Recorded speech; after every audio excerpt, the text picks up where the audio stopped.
And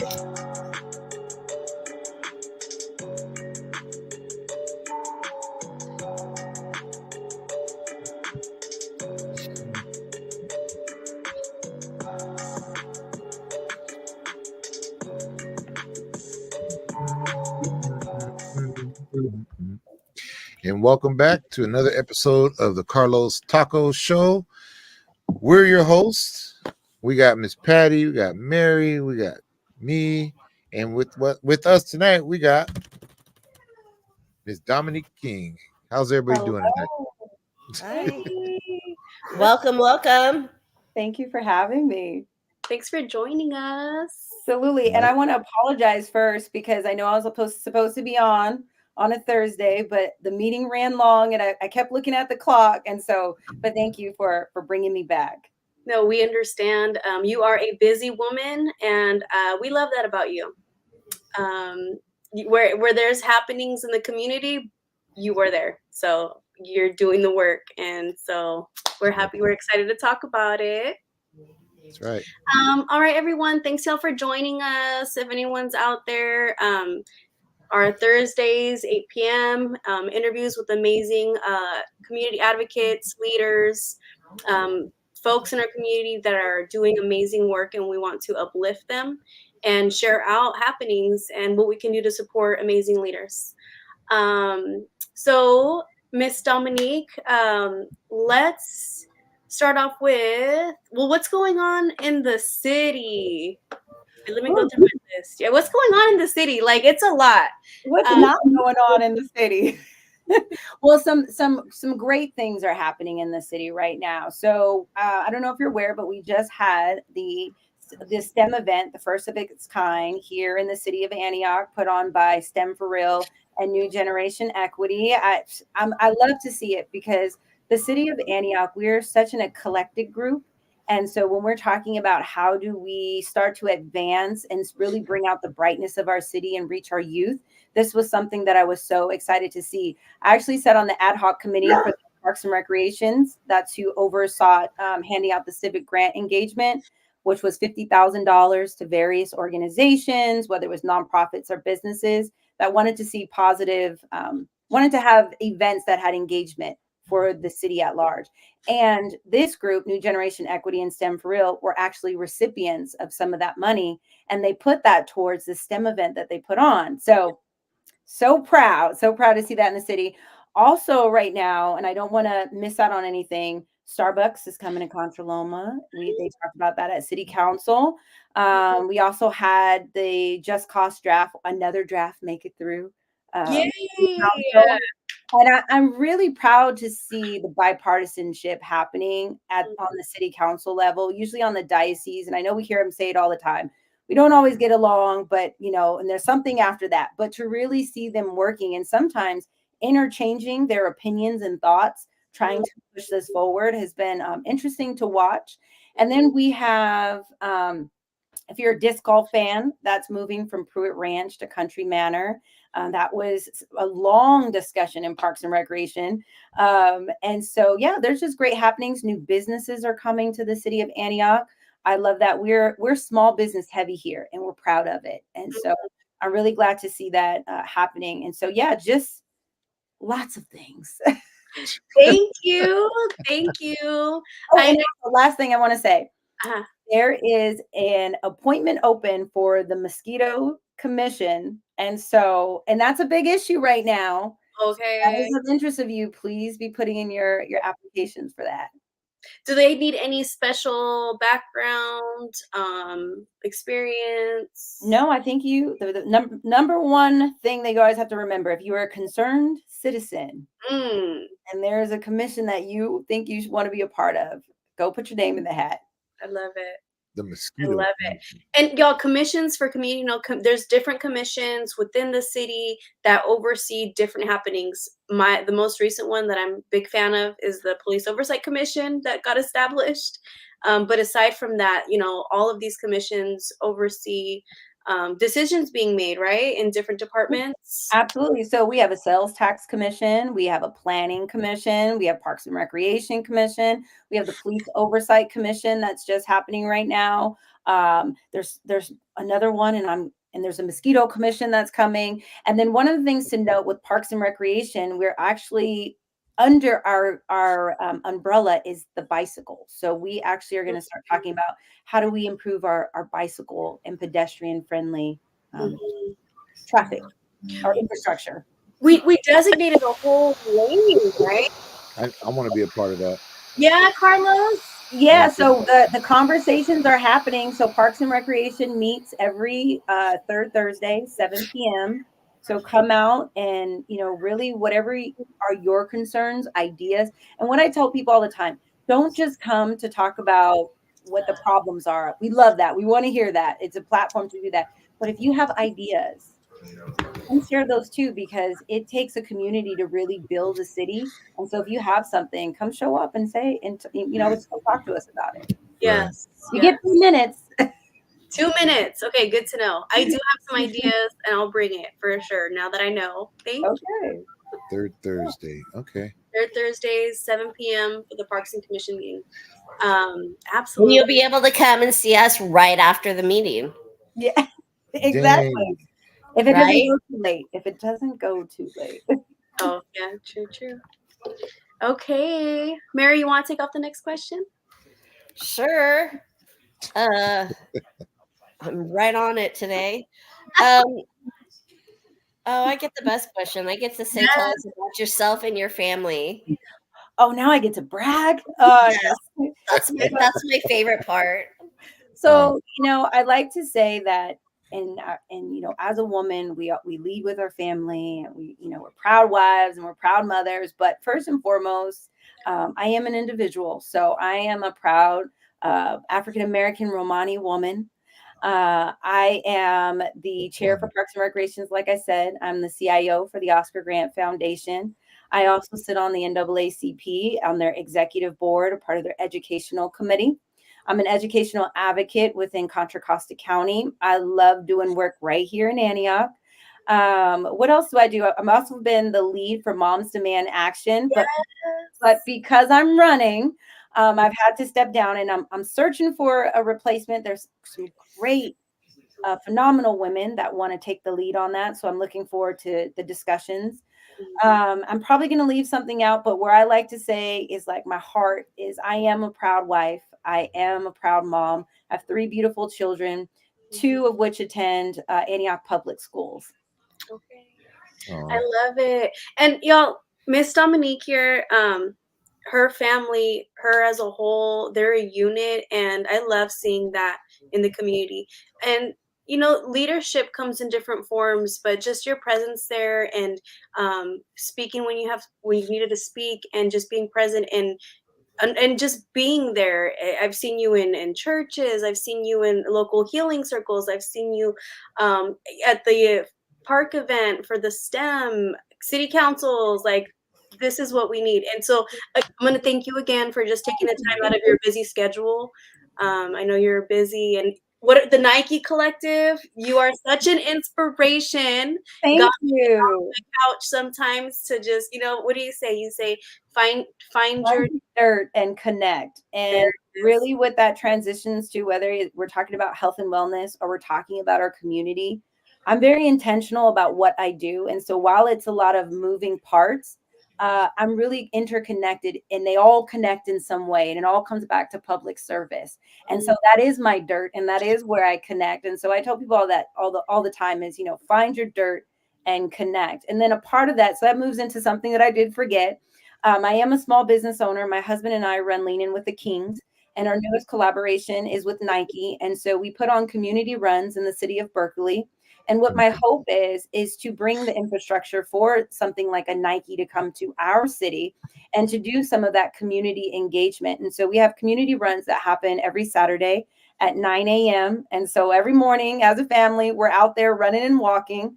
And so, yeah, it's just been a beautiful family commitment to really engaging and talking and having discussions around what it means to be married, what it means to have a family, what it means to be a part of your community, and then what is wellness overall. And so, yeah, it's just a beautiful connection of all the pieces that we do.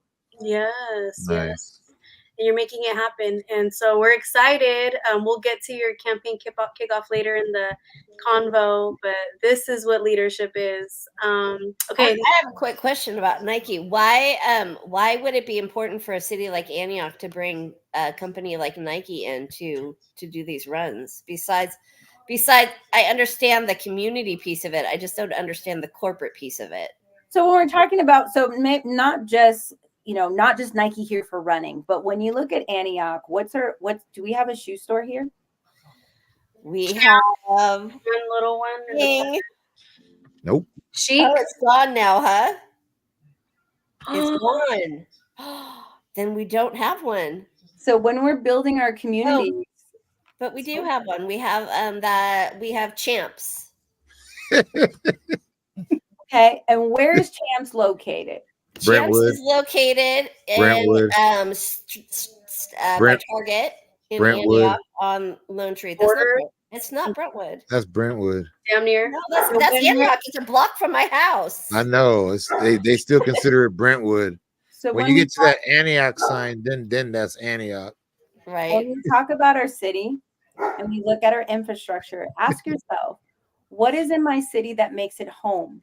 Right. What is in my city that will rotate my dollar? What are the main pieces that create a part of my city? Oh, that's what they're doing. They're putting it by Brentwood because they know that Brentwood will come and shop in Antioch if it's right on the border. We need to have it. Here's what we don't have to drive. Yeah, and here's what we haven't done. Okay. We've given ourselves our money we've pushed everything to the part of Antioch where we're like, this is new, this is shiny, but we've left behind our District 1 and District 2. District 2 is the original business district. It was the heart, right? And our downtown area. And so when we're looking for progress, we need progress with deep within our lines of our community, within our city. So when we look at something, we know for a fact, no, this is Antioch. This is ours. And that's a part of restoring that sense of pride. And so when I say we need things like a Nike, could it be another shoe store? Yes.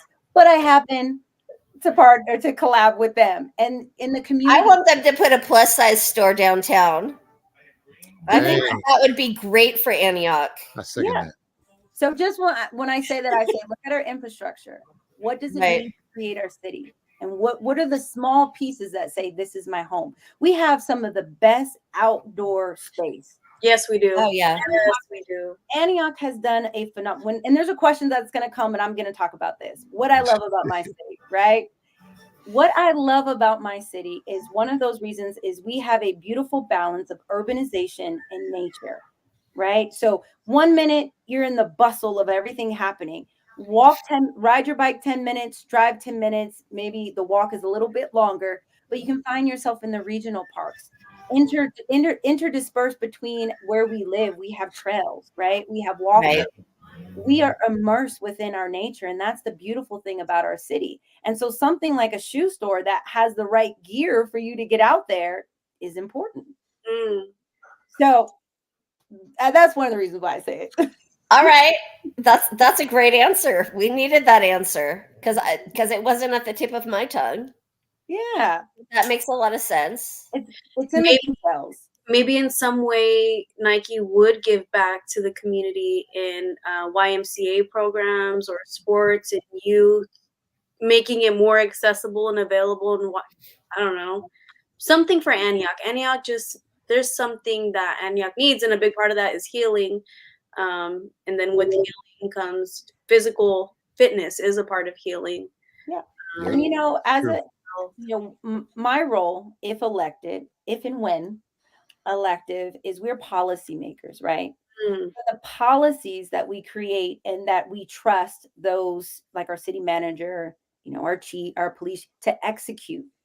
We then have to, when we're scoping that, what are we putting in that? What are we determining is when businesses come here, how are they going to reinvest in our city? It's not just simply that small tax revenue that comes here.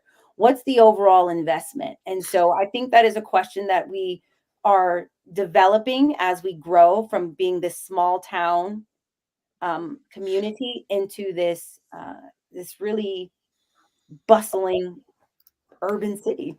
And for a minute there, we were doing that, but we didn't know what to do after we got it started. You said it, not me. Oh, it's true. It's true. We started for a minute, and then everything started. I mean, even in shiny part of Antioch, I mean, it's pretty ghost town out here too. Mm-hmm. Maybe Well, I not. think you have to prioritize. You have to think long term. And one of the, we all have an idea, and so Yeah. when we come out and we campaign and and I like to say there's some people that are campaigning that are promising you pizza every Friday. And there's some people that are campaigning that are able to pull the vision out and really look at the long-term scope of what's going to happen with the city. Right. And I think that it's time that we continue, because I think we're on a path of it. I don't want to, what's the right word that I'm looking for? I don't want to take away of the work that's been done. But I think that the more we put leaders in positions, and I believe that I'm one, that we pull back and we're looking at the vision from a larger scope, the more that we'll be able to get done over time. Like I look at things like our water park.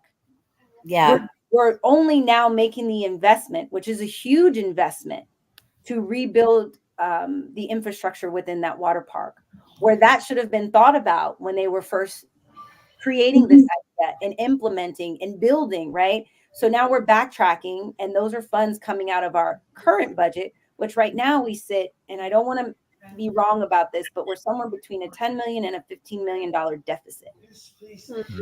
Yeah. I wonder what they did with the Melrose. Ooh. Are there audits, right? Audits can look into all of these things at some point.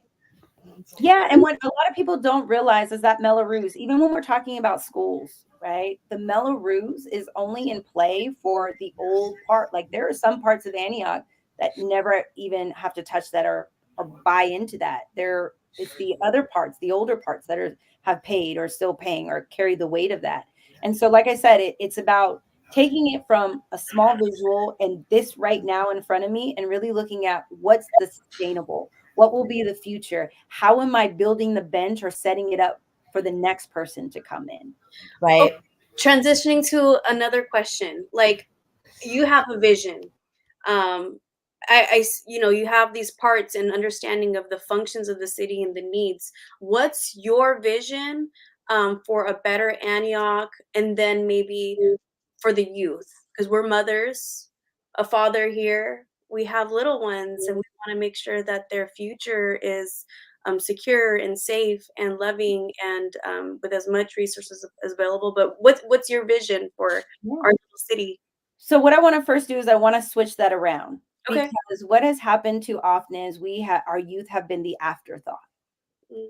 And we need to start putting them at the forefront of a lot of decisions that we are making, because a large percentage of our youth will never leave Antioch, or they will leave and come back home. So if we're not pouring into them at this stage, then we are setting them up for failure later. And so what I would like to see is us implementing, we have a community center, a beautiful community center on Lone Tree across from Deer Valley. But the students and the youth that need the most access to it live in District 1 and District 2. Yep. I would like to see if we had a strategically placed other community center where our youth could go to be able to have those services and those outlets in place. I would actually like to see a sporting complex, an indoor sporting complex. Yeah. Now I can't move, I don't get to say what and what, but in District 2, we have a mall that already, if you've ever walked through that mall, which I do, and there's some wonderful businesses that are still there, but they're geared towards sports. We have karate, we have gymnastics. I think there was indoor soccer at one point in time. So there's already, the community has come together without those in leadership and have created this haven. And in leadership is just, maybe they haven't had the opportunity or haven't been over there, whatever the reason is. I don't want to say what and what not. But where we lack in leadership to provide, the beautiful part about community is they will. And so if we could pour into that and create those spaces, I would love to see that for our youth. As Mhm. a whole for our city, you're going to see this.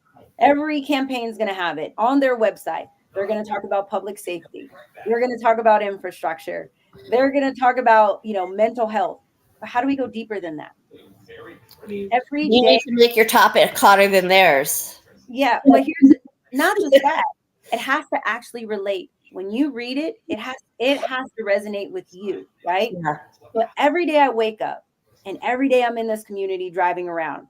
And the one thing I know is I'm bound to run into somebody I know. And if I don't know you, we're bound to start with a hug or end with a hug, right? Right. But it's listening to the issues and it's understanding that people do have concerns when it comes to the traffic control. But where exactly? Like James Dolan, or when you're driving out at that traffic signal when you're leaving Sylvia's Country Kitchen and people are running the light there, or the turn signal cuts off a little too soon, right? Or if you're going downtown to the Antioch, to the downtown area, and people say, hey, when I come down here, this business is not open as often as I like it. And I make a point to go talk to the business owner and say, hey, why aren't you open often? What is the resource that you need? They So need to have some businesses that are nighttime businesses too, in addition to the daytime businesses, in my personal opinion. yeah, so it's Because just everything like you shuts said. down at 2. And it's like you said, it's getting to know and actually talking and then figuring out, okay, here are the needs. What is the policy structure? And what is the commitment to the community that needs to be built in order for these things to be successful? And so my vision, my overall vision is really a community connectedness. We're missing that here. We're lacking it. And Yeah. so first and foremost, I want our youth to be represented. Mental health needs to be a top priority, but there needs to be a sense of community restored. When we go to our city council meeting, and if I'm going off on a tangent, let me know. No, you're fine. Doing good. When I go to city council meetings, it's one of the most divisive places that I see. And Mhm. so when I go to the right, there's one side. To the left, there's one side. Mhm. And in comparison to that middle, those are very small sides. But that is a reflection of our city. So Yeah. we have very two distinct sides of a coin. But you have this large middle who just wants to say, Antioch is my home. I like where I live. My issues are being addressed. I'm proud of where I live. We have to connect with the community. We have to connect with that large portion because those are the people when we're going to vote, they know more about where they came from, politics, than where they are. And that has to change. So just in the level of connectedness within our city, that's my vision. So, what part of District 2 would we put a youth center? Because I always hear about how badly it's needed in the Sycamore corridor, but when I go over to the Sycamore corridor, that Where is would a he go? very crowded area. Right. So where I'm envisioning is the old the Summersville Mall. Okay. The infrastructure is already there, right? Macy's right now is they left with a 10-year lease remaining. So they said it's cheaper to leave than it is to stay here. Right. And so what we have is the infrastructure for it. That area is zoned for housing. What I want to be, because I believe in affordable housing. Okay. I believe without a shadow of a doubt that people have a right to tenant protections, right? But if you're building housing without the infrastructure surrounding it, you are setting that area up for failure. Right now in District 2, the business area is kind of the break between housing. Our school systems right now don't support. If you go to Turner Elementary, when you turn into Turner, that's not an infrastructure set up for a large amount of children to attend that school. Like the pickup and drop off, my daughter attended Turner. You may be sitting in that line for like 25 minutes and shorter because they do a wonderful job getting you in and out. I will say that. Well, that's good that they have help getting you in and out. Yeah, but it's not necessarily set up for that. So before we think about housing, we do have to think about the infrastructure that's in place. And so I would like to see District 2 stand in its business like roots and really build that area up and even look at what the infrastructure for a sporting complex could be. I want to talk on the Summersville, right? So there's this disconnect. I worked there. I used to work at it was a plus size back in the day, Mary. Choice Fashion. They had the Choice Fashion. They had Choice Fashion Plus. Yeah, they took all of the Fantastic Plus shops out. I can't find a bra anywhere in our city. Dang. And I know I'm not the biggest woman here.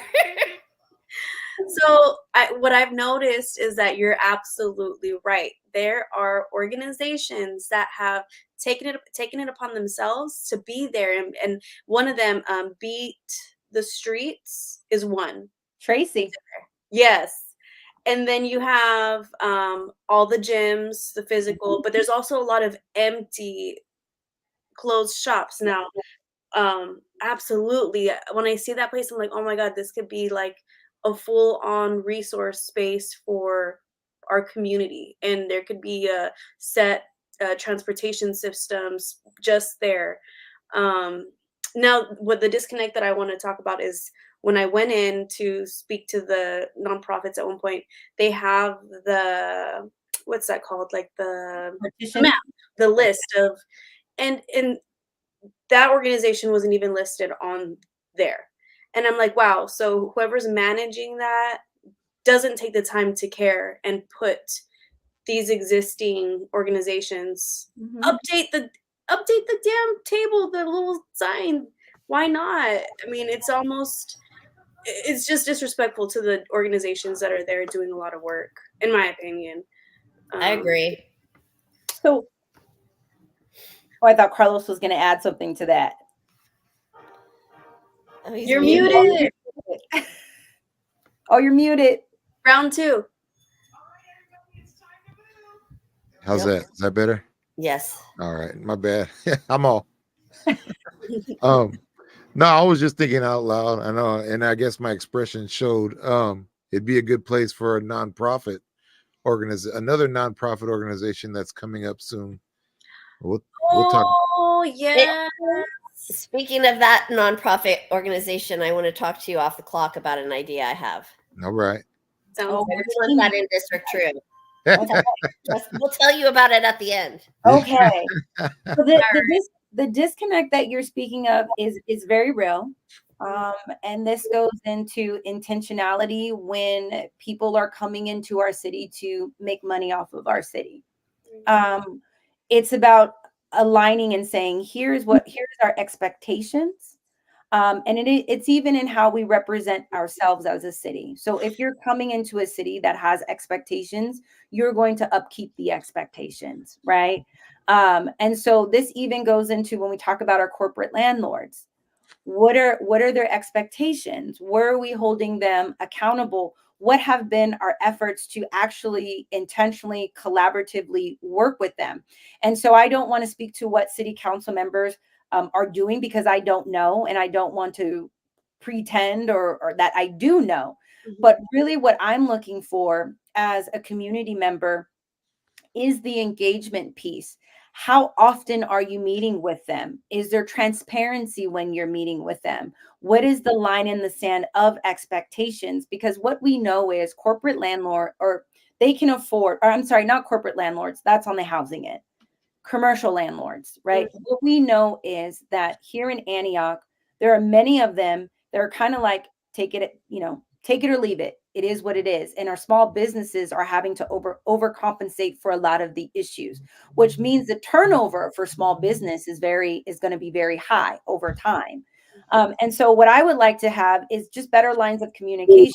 I know that they actually put plans. I know that they actually put plans on the table previously of trying to do all of these upgrades. My question though is, number one, what was the breakdown in that happening? Why did it not happen? Were they keeping in mind the people that were there? Were you planning on allowing the businesses to come back, or were you just going to kick them out and bring new businesses in? So what was involved in that conversation, and then reigniting? I also know that a lot of our commercial landlords are getting older. A lot of the property that is owned in Antioch is generationally owned, right? Like, so it's been for a very long time. So is it that the next generation really doesn't want it and they're holding on to it just until some big payday comes?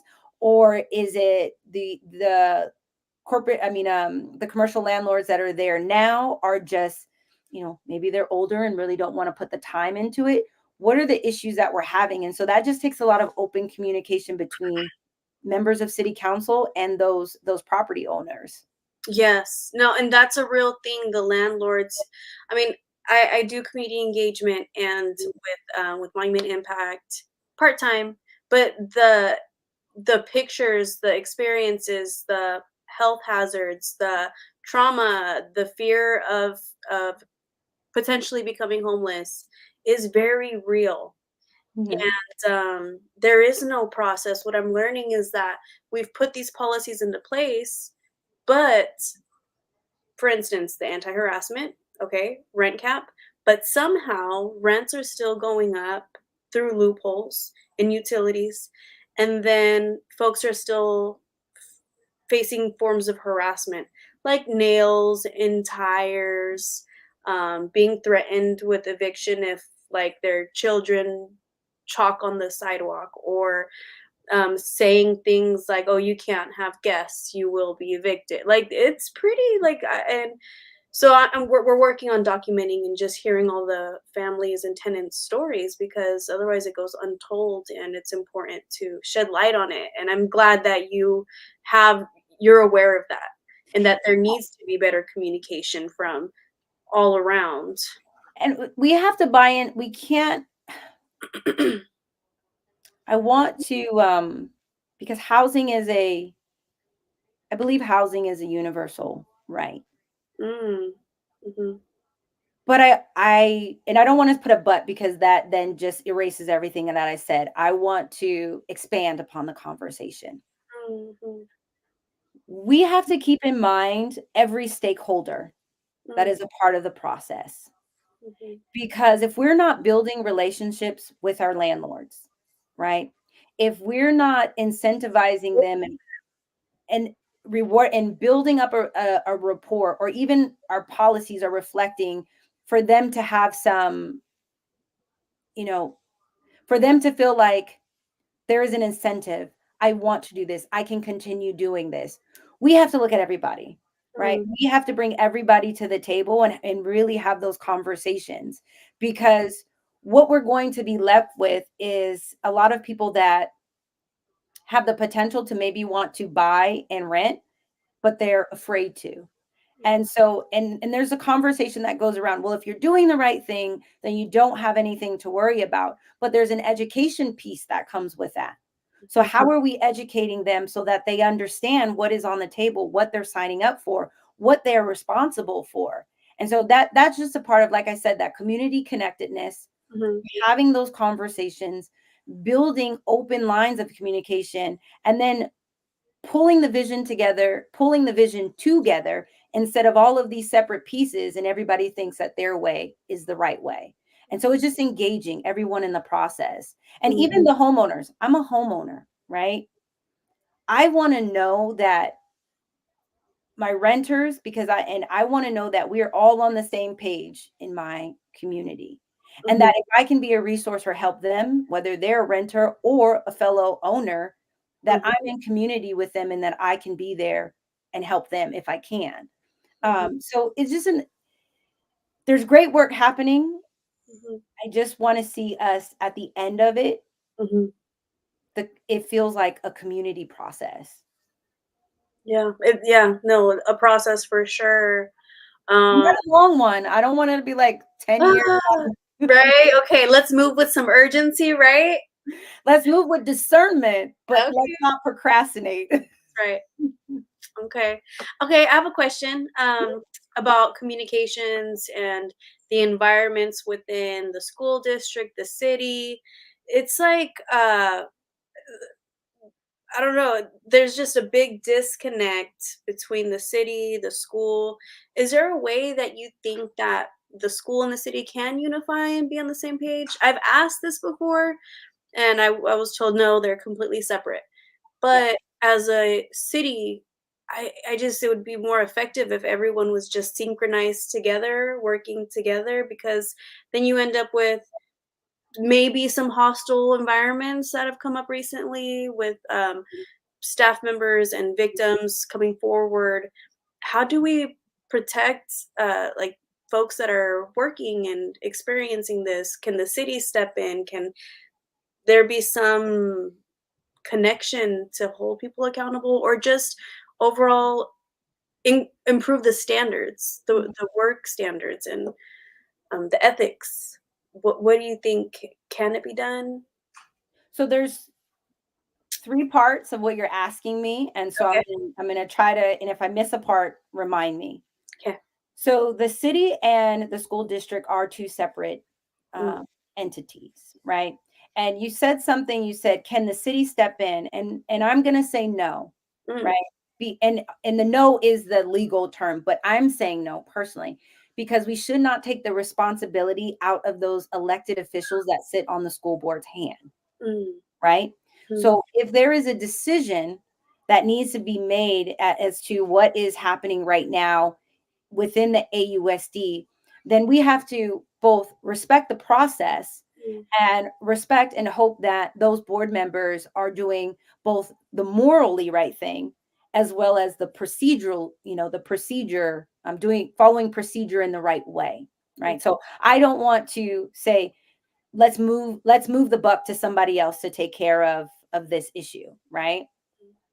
The other part of what you said, is there a way for the city to partner with the school district or in the school board? There's a standing committee that meets between the city and Antioch Unified School District, and it hasn't met in a while.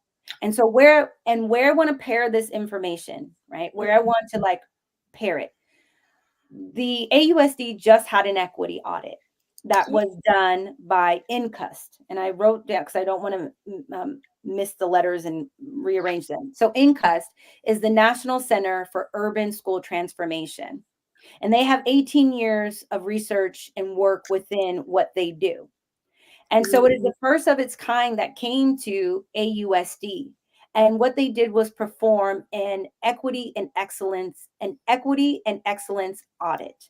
mm, And what this audit did was it went to all schools, all 24 of the schools, and it based this audit on the culture, the curriculi, and the overall instruction.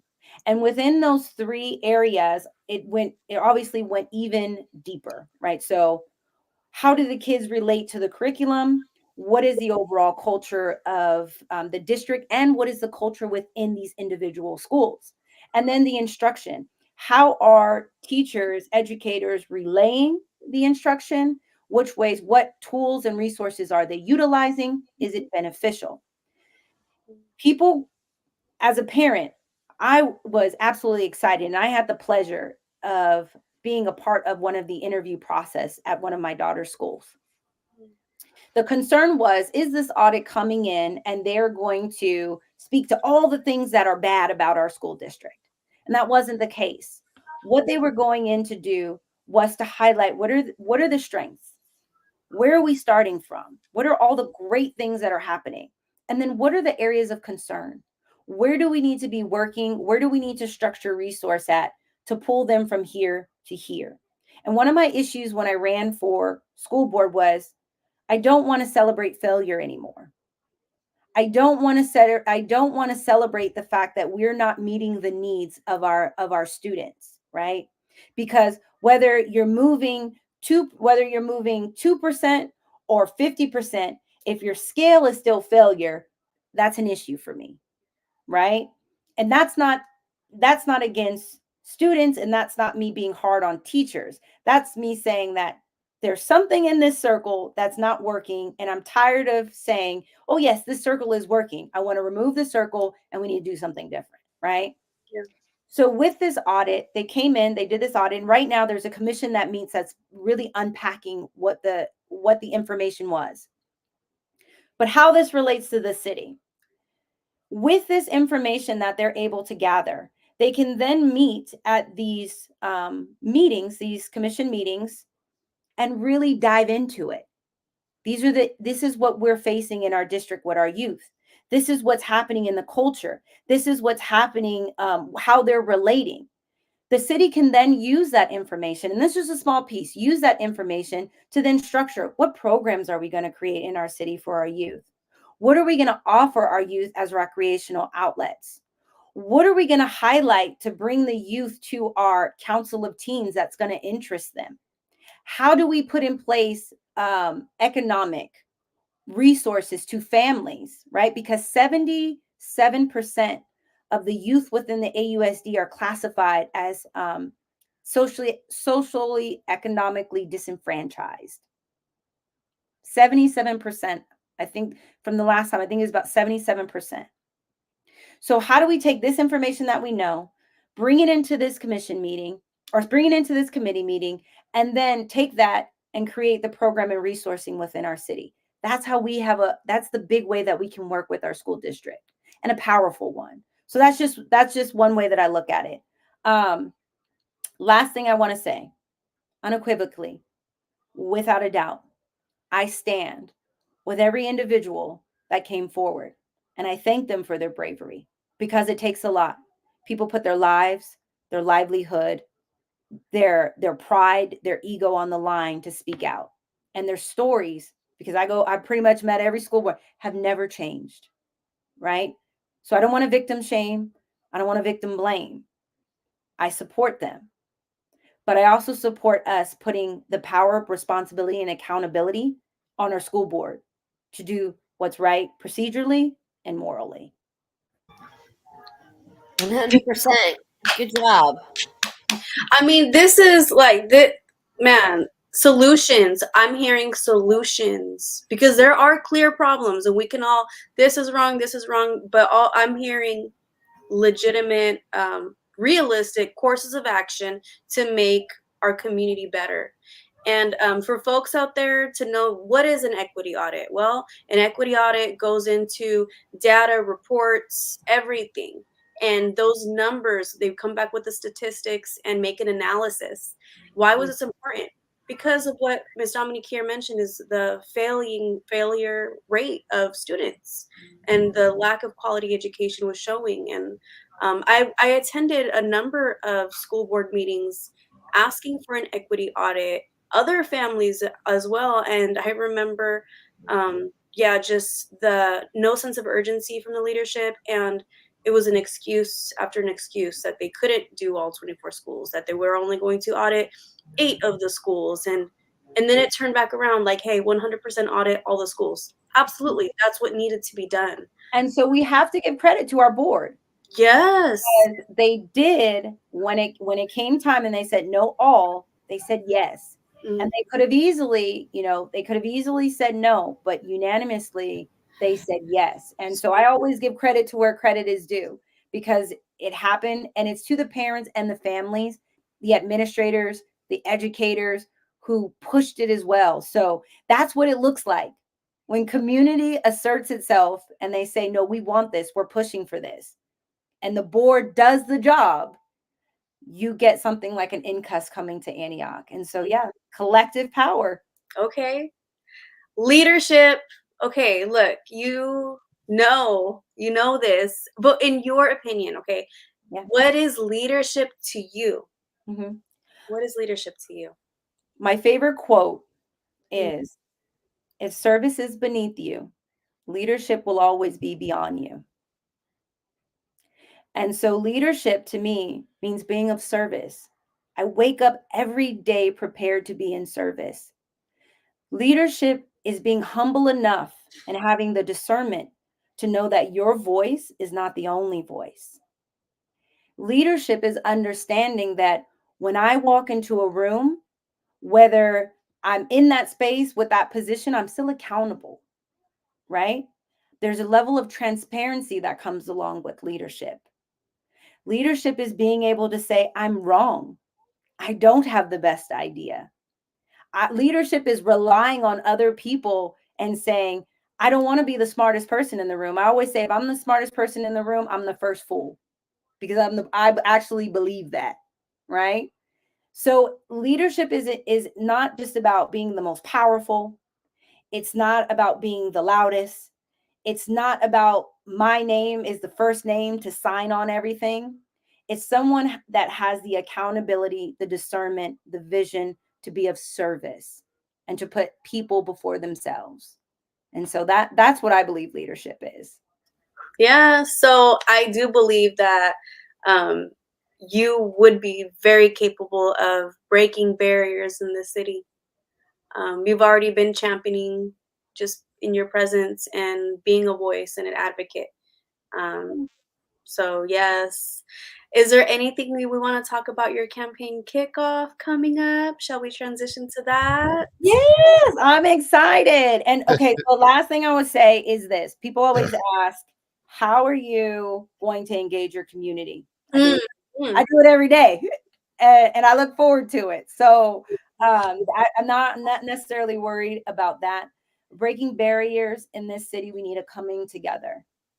And so we have our community members who have generations in this city, right? And I know that comes with layers, and that comes with recognizing what Antioch was, right? But I want us to understand the empathy, the compassion that also goes into that, to recognize that someone's roots, because I come from somewhere that I don't have a lot of roots. And so when I hear people have made this their home for generations, there's pride in that. And so we have to be able to bring that out and allow people to be proud of that, but also make room for the people that are here that are establishing their roots. And so that is where we break barriers, because we're bringing people together under the umbrella of building community. And no, it's not going to look like what it was in the past, because we ain't going back. We are not. But we can build something so much more beautiful and vibrant, and not taking away from anybody, but adding to. And so that's where I think we begin to break barriers. My campaign is a communities campaign. Let's see the beautiful flyer. It is a community campaign. Oh, is that my hint? There you go. Bang. There we go. And Bang. so the kickoff is going to be Sunday, May 19th from 3 p.m. to 5 p.m. And might I say that's the day after my birthday? Oh, well, you know what? That is my birthday, May 19th. Hey. All right. Hey. And yeah, so it is the campaign kickoff May 19th, but it is a free event. If you would like to donate, and there are the suggested sponsor levels before that you can see on there. But this is a free event for the community. There's a lot of engagement happening in District 2 to bring the people of that district out to this event. And so, yeah, it is a community kickoff. It's going to be good food, some good, well, I didn't say good drinks, but there'll be drinks there. Drinks or drinks? Wait. Maybe a little both. But what kind of food? So what I want to do is I want to highlight the small restaurant businesses that are in District 2. So it's going to be an eclectic picking of a couple of different restaurants. And so when we have our list, we'll post that, because I want to highlight each of them. And so District 2 has we have some really good food going on in District 2. Whether it's our Baba V, which is our Indian cuisine restaurant, our Peruvian restaurant that we have some great Mexican food. We also have some Chinese, Korean. Is there the Afghan market still there? Is that it is? That's Baba V. The Baba V, yes, it is still there. And so just a lot of different flavors that is a representation of the diversity and of Antioch. Oh, I love it. So hopefully everybody will come out, enjoy. It's going to be a good time. And yeah, that's the kickoff. Okay, let me throw in 2 cents to our audiences. 2 cents. Look, time is money. Campaigns take money. There's costs to it. The least that we can do is contribute a little bit that we can. If everybody donated, I don't know, $1, everybody in the city of Antioch, that we're looking at 100,000. There's about 120,000 people. Right? It's like but that would be past my limit. So not everybody.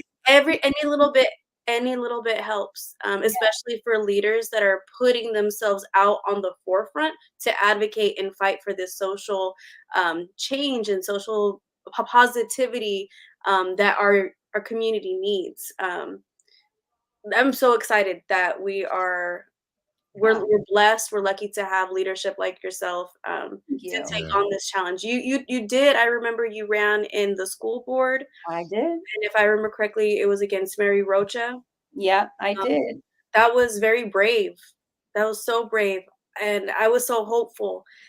But it was still a success because you went out there and you tried. Indeed. And I will say this: when you walk in who you're called to be, mhm, the doors that people think, and even sometimes the doors that you think, may not be. You may walk through the door and the victory, like you're like, oh, that is not there. But when the Lord presents a door, and whatever your faith, whatever your religion, when the door is presented and you know you're walking in your calling, you thank God and then you walk through the door.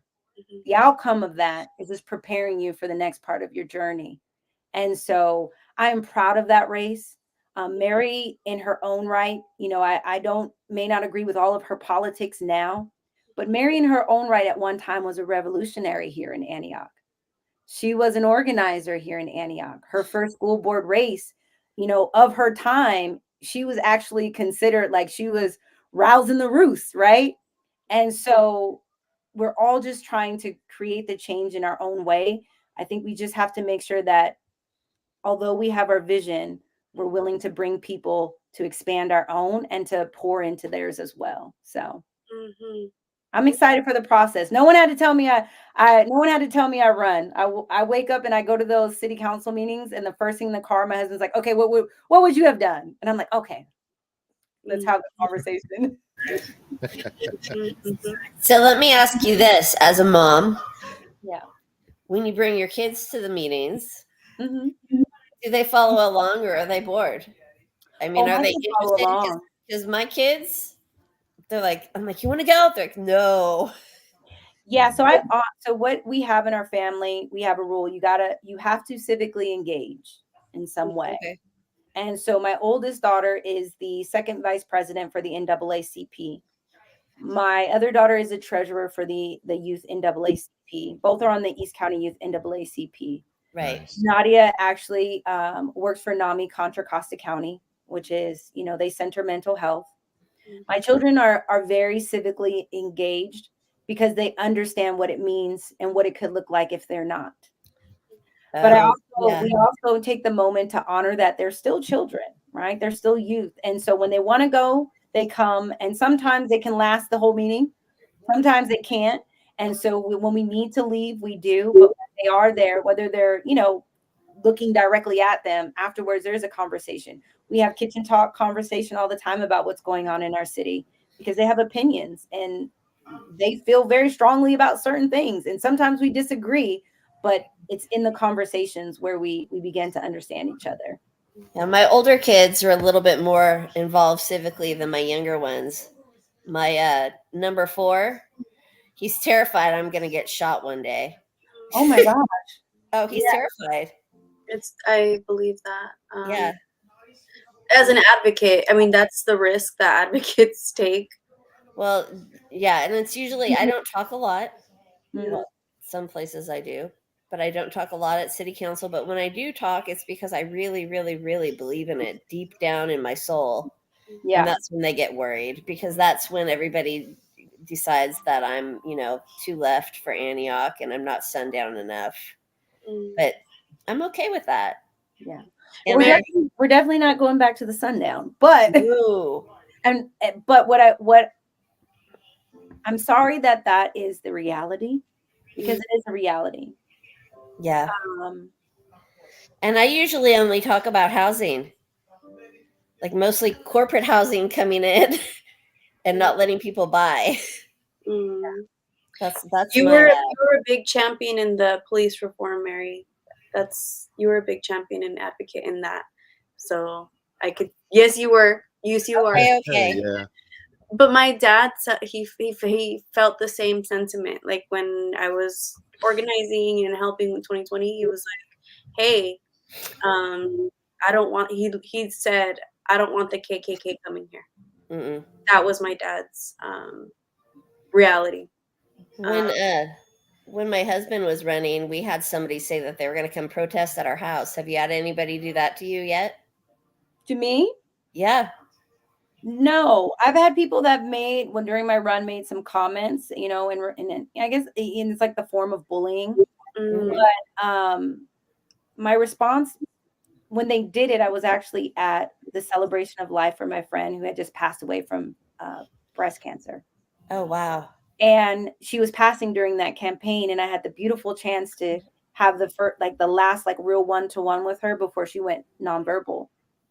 And so when they did that, all I felt was a sense of empathy. I felt bad that this is how they were spending their time, and that they weren't like there wasn't an overwhelming feeling of joy or being with their family or happiness, but this is what they were doing with their time. And I just was like, I I know. How do you handle that? That's rough. and all of us, even when we're at our worst, there's like this flickering light in us that gives us the opportunity to do something different.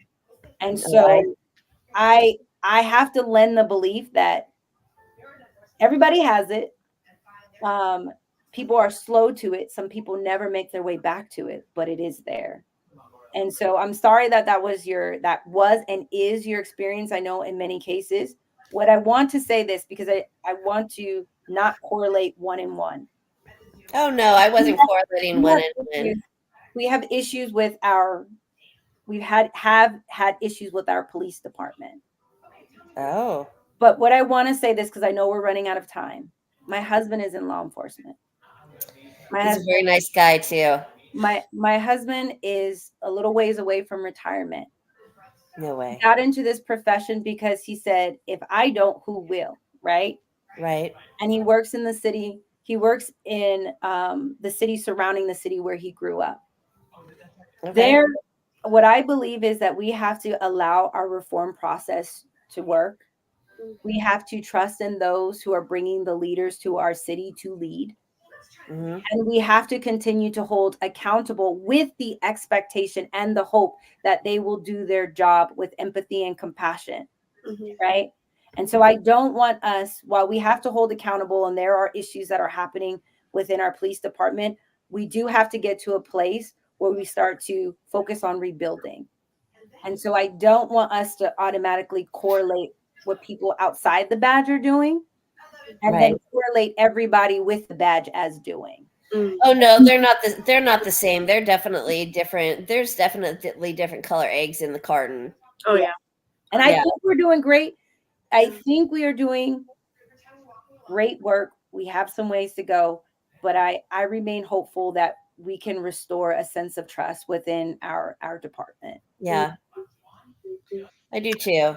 I have a lot of hope for that. Yeah. Higher standards, protections for the good officers, some anti-retaliation policies maybe for those good folks that are in those spaces. So that's amazing. Thank you for sharing. Absolutely. This was a good forum, and we look forward to your kickoff. May 9th. Are you going to be there? Yes, absolutely. All right. So please invite someone, bring them out. Thank you for having me this evening. Everything happens at the right time. And this Thursday was meant to happen. And where can our folks follow you, continue to support you along your journey? We have, we're in the month of May, January, March, April, May, June, July, August, September, October, 6-month countdown. Mm-hmm. Okay. Register to vote, y'all. If you're not registered, running against you, are you? No one has put their hat in the race, put their name in the hat with me yet, but I'm not saying that they won't. It could happen. No, I love it that you get your face out there anyways. Yeah, well, I'm out here. But that's how I met you. You put your face in front of mine. I'm out here, so you're approachable, accessible, open. Yeah, that is leadership, y'all. Thank you. So Dominique L. King for Antioch on Instagram, Dominique for Antioch on Facebook. Dominique King for Antioch, and then it's at the number 4 on Instagram and my website, DominiqueKing4Antioch.com. And are all these places have some type of link where they can make a donation for you? They do. Every Nice. little bit counts. Well, And I'm excited to have you on our city council. Thank you. I mean, that would be my dream come It true, would be a breath of fresh air. wouldn't it? Right. It would be a breath of noise that we would like to hear. There's some good they have their great moments up there. I'm not saying anything about And whoever's up there, really I'm looking just forward to working with. specifically. I'm looking forward to Might working with be sitting whoever. in your They have a chair. lot on their plate, and I didn't if say you nothing. No. your solutions added to the mix, man, Antioch is only going up from here. I'm a Yeah. unifier. I think we'll get it done up there. Absolutely. Yeah. I love it. Well, thanks again. Any last thoughts, comments? Last thought. I'll always say, if service is beneath you, leadership will always be beyond you. So I live by it, sticking to it. All right. Like Well, that. you let us know if you need us to go out and help you get people registered to vote. That might be a good area to reach people, you know. Absolutely. We just had our first volunteer call. The next one's coming out soon, so join in on the call. Oh, I'd be happy to. Let's get our steps in. Oh So yeah, I'm for my ready. community, for my community. Bye, everybody. Bye. Thank you, Carlos. Tech Thank support. you. You're And, amazing. oh, I know, right? Folks. And thank you everybody out there that tuned in. Of course, we'll be back next Thursday, 8 p.m. Pacific Standard Time. If you haven't already, because I've noticed a lot of people watch, but no one's subscribing. So you want to help further grow this. Let's get some subscriptions, some likes. Like this video and tell a friend. And we'll be back next Thursday, like I just said. Thank you, Dominique, Miss Patty, Mary. You guys are awesome. We had some good questions, and she didn't hesitate to answer none of them. I didn't hear one. So you know that's With what's a up. long pause and a lip smack. I've heard a couple people do that before. Right. I didn't hear no. Well, let me see. It's like this. I didn't hear none of that. Nope. Good He job. answered every question. Oh, Toastmasters. and anybody out there who wants, if you see her on the street, she's very approachable. You go up to her, say hey, and Yeah. tell her you got my vote. Yes. Anyways, we're gonna end with your flyer up on here. Just one last time, so everybody can screenshot that. We'll We put got it up some on our Facebook page also. Yep. And with that, thank you all for tuning in, and we'll see you next time.